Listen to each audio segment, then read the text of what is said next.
Welcome, everybody, to Dead Talk Live. Tonight, it is our honor. We are joined by Oscar and Emmy nominated veteran actor Bruce Davison, who you can catch him most recently in the show 1923. Bruce, thank you so much for being our guest tonight. How are you doing? I'm doing great, John. It's great to be here. Let's see what you're going to throw at me. What sticks on the wall. You know, I with someone with your resume, it is so difficult. Just what do you talk about? There's just so much stuff to talk about. So we're going to start off with 1923. Okay. You play the role of Arthur. Star-studded show. 1923 is a prequel to Yellowstone, sequel to 1883. Arthur played a big role in the finale that just premiered several days ago. What were your initial impressions of Arthur, and what kind of approach did you use to portray him? Well, first of all, there's two of us, two Arthurs. Hmm. The one is my son, who's the Earl of Sussex, and I'm the Lord of Sussex. So Yeah. we're frightfully British, and we're from our family is where Julia Alex Yep. comes from. She's engaged to my son, and at the beginning she runs off with Brandon, with Spencer's character, Yep. and and we catch up with them at the end, and Pooh begins to fly a bit Yeah. as we. Yeah. You could definitely say that. Going back to the cast, I mean, star-studded with Harrison Ford, Helen Mirren, yourself. Tell us what it's like to be on the set with so much talent and experience. What's the atmosphere like? It's like a big train, or in my case, a big ocean liner moving straight ahead. You better get on, and you better be able to catch on as fast as it's moving. I really had a great time because the director Ben Richardson is started as a cameraman, a cinematographer, and lots of times you work with cinematographers and they're not as connected to the actors, but he was so brilliant with just a word or two with what he would say to an acting performance to get just what he wanted out of it. And I was amazed that he got the vista, the David Lean kind of vista that he got, and then the wonderful performances, the intimacy of those all in one bag. That's he's a multi-talented man. Nice. Now, when you got the role as Arthur for 1923, were you familiar with the whole Yellowstone and how, I mean, I'm sure you knew how Well, popular I it was was. familiar more with 1883. I Okay. loved that show, and I love all of them in it. I've seen Sam around. We a lot of times different auditions. Being doing this for 50 years, everybody knows everybody except Mm-hmm. for the people coming up. And I just thought that was wonderful, the way it was done, the way that every character spoke in a way in which you immediately knew who they were, or you got a sense of reality and authority about them as a Yeah, person, no matter who absolutely. they were, the one line parts or anything. And that's also what happened in 1923. I felt you look back at that, and every single character is so individual and so acknowledged. And that's why you see so many, Timothy Dalton and Peter Mm-hmm. Stormare and all the people that just jump in. It was really not an experience you often get. No, no, So, I can but it's imagine. you got to keep up with the big boys. Now, let's talk about some of your upcoming stuff. You have a movie coming out from the Shadows, which is coming out later this year. You're Yeah. co-starring with one of our previous guests, Keith David, uh, Oh, co-founders okay. of a Yeah. suicide cult. What can you Uh-huh. tell us about that movie and working with Keith David? What was that like? Well, that was fun. All of our stuff was 3,000 miles away, so we had to do it in two different studios Oh my God. simultaneously. That was fun. We got to catch up afterwards, and I love Keith. I've just wondered at his work over the years. He just has such power to him. Yeah. I was afraid he'd sort of just blow me off the screen, but He it was can be a hard. little intimidating, I'll tell you that much, you Yeah, know? yeah, but he's great. He's a great guy. He is. He's absolutely Um, amazing. yeah. Now you have, like we said, 270 credits, over 279 in the works. At this stage in your career, what type of character are you particularly drawn to playing? Oh, it's so weird. I feel Sam Peckinpah speaking to me, saying, "I go where I'm kicked." Whatever comes along that grabs me. I love to see a character that has a journey, that has somewhere to go, and it's very interesting in 1923 because we're basically background Hmm? in the beginning, and we don't come forward until the very last, and then suddenly there we are. Yeah. Uh, we're not a distant threat. So the way a character has a journey is always important to me. I always find that interesting, Now, and what changes happen. now that leads me to another question. You have done your fair share of film and television. On film, you basically get the whole character's arc in a 90-minute, 2-hour film, as opposed to television where you get the time to tell it over several episodes. Do you have a Mhm. particular preference of which type, you enjoy doing the most?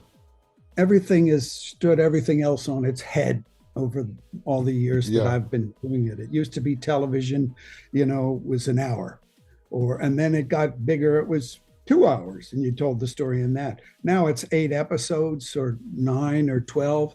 They've become a novel, and movies are the shorter sort of That's version. true. I like doing small independent films an Hmm. awful lot because if there's a good script and a good story and a new way to tell something, that's always the most exciting and can be much more collaborative too than a big project that you're just running along the side trying to jump on and keep Spe- up with everybody. Speaking of your independent work, you have done some great horror movies. From Along Came the Devil, 1 and 2, Creep Show, which is a television show. Uh, you're a big fixture in the horror genre. How Mhm. do you feel about horror? Does it have a special place in your heart? Well, I love it. I've always, I love writing to Stephen King every time I can. He's always got something fun to say. I guess it goes back to Willard.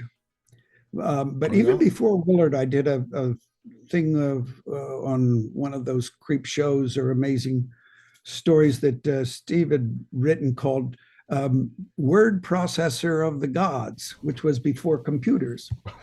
And that was an episode. And then I did Kingdom Hospital, which was a season on TV for him there. But Willard, I guess, sort of put me on the dark trail because once I kissed a rat, I didn't kiss a girl for another 10 years in film.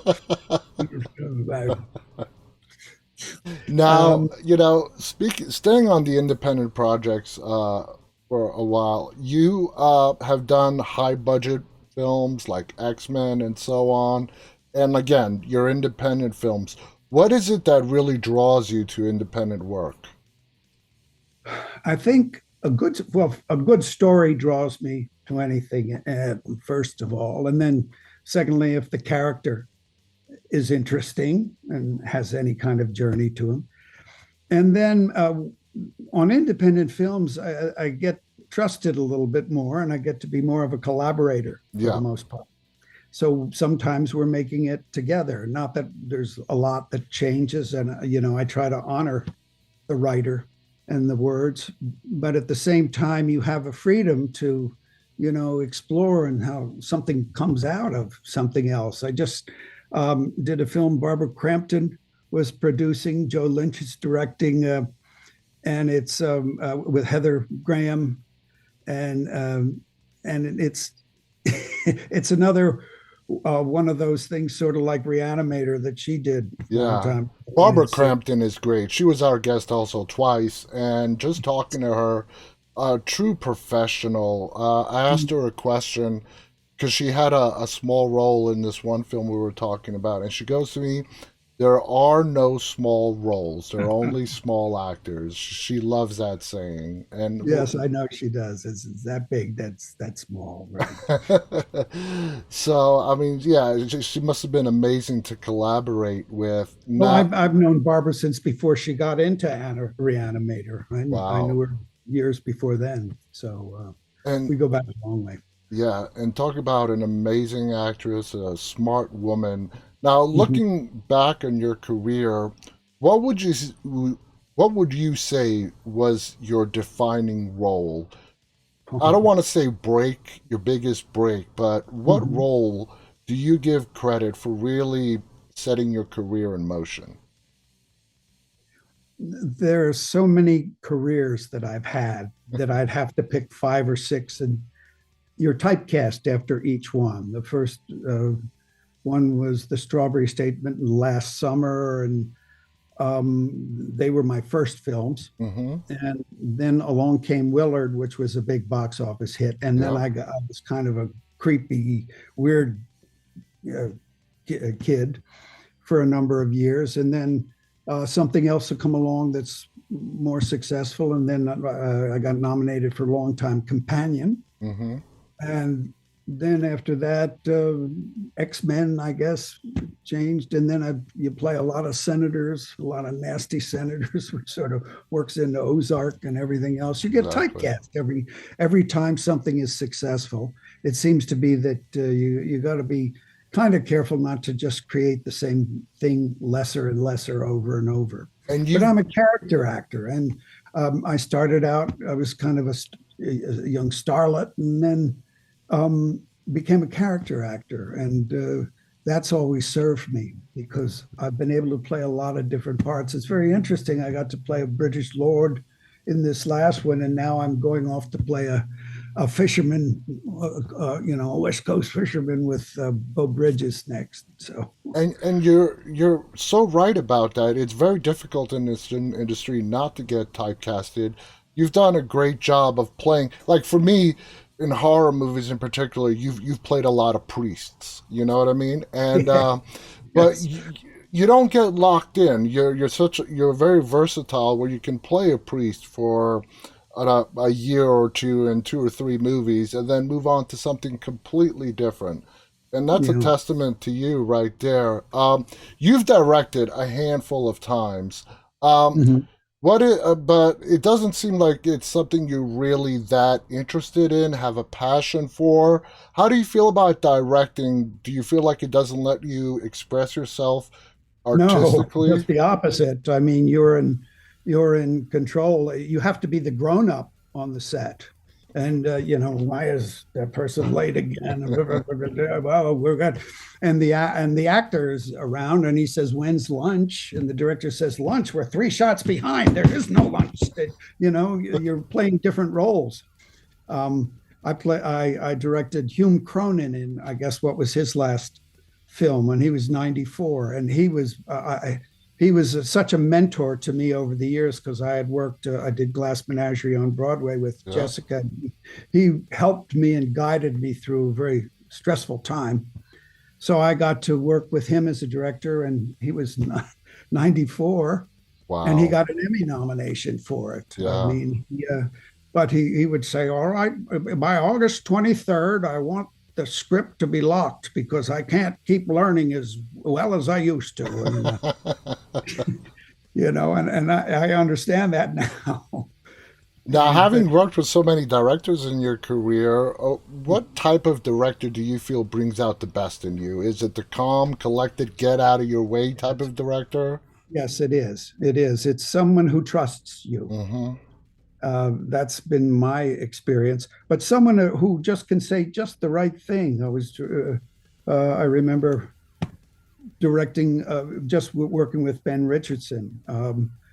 We started to get heavy and involved with me and my son screaming and stuff. And he just walked up and he said, "You're English." Okay. Matters. Yeah. And that's it. That's Yeah. all you need. All right, no, we just pull it down a little. Yeah. That's it. Yeah. It's about Mm, knowing just the right thing to say at the right moment. yeah. You spoke. Robert Young. Oh, sorry. I No, didn't no, mean. no. Go on. When I was doing Short Eyes, which was, I think, another great film, prison film.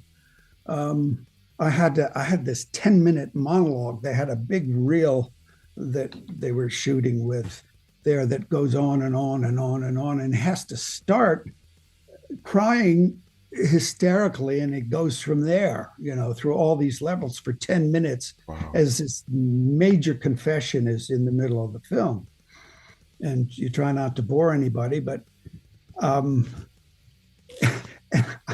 we were shooting in the Tombs, and it was the Tombs before they rebuilt it down in New York. Uh-huh. And the Tombs were the prison, were the holding cells. And I was literally in a cell banging my head against the wall. And he said, "Listen, you're not going to match. You're not going to match if you got a lump on your head. Okay? Yeah. You're already there. Action." And boom, It happens. it just came. And we just did one take, and that's all we needed. It Wow. just worked that way. That's a great story. Before I Yeah. let you go, I want to ask you, you've been in this industry, like you said, for 5 decades. It's changed so much, particularly in the last 10 to 30 years. Do you Mhm. think this industry is moving in the right direction? Are you happy with where we are right now? It, I don't know. That's apples and oranges. Yeah. It's just what is.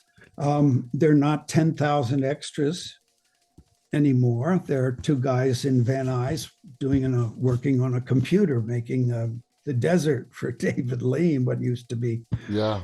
would take years, but at Extras are the same added in time, computers nowadays. yeah. Mhm. Yeah. But all the tricks that are used now, it's amazing what can be accomplished. But it's just like art. There came a period in art in which people discovered perspective, Hmm. and suddenly all these pictures were about perspective, and some are great and some really suck. Hmm. It's just the way that things evolve, and the evolution of the film television business has been the same thing. Absolutely. Some things change, some things don't. Bruce, I want to Yeah. thank you so much for coming on here and just sharing just some of your experiences. You are Well, one of thank my you, John. favorite actors, and I mean that from the bottom of my heart. Thank you so much. Do I have any final thoughts before we go? Oh, wow. I don't want to dissuade anybody from this business because there's nothing like it, No, there isn't. That's true. including my own children. but It's a, it's important to. Last thing my mother said to me was, "Do good work." yeah, And that was always really, she knew how important that was to me. Whatever you're in, and you can be making a bologna sandwich of a movie, or you could be making something spectacular, but just do good work. yeah, That's put all you have into it. I completely agree. Thank you so much. Again, our guest, Bruce Davison. Check him out in 1923. I want to thank our audience, those of you who are tuning in live, and those of you who will be watching this later on. On behalf of Bruce and myself, stay safe, good night, and stay walking. Bye, everybody. Thank you, John.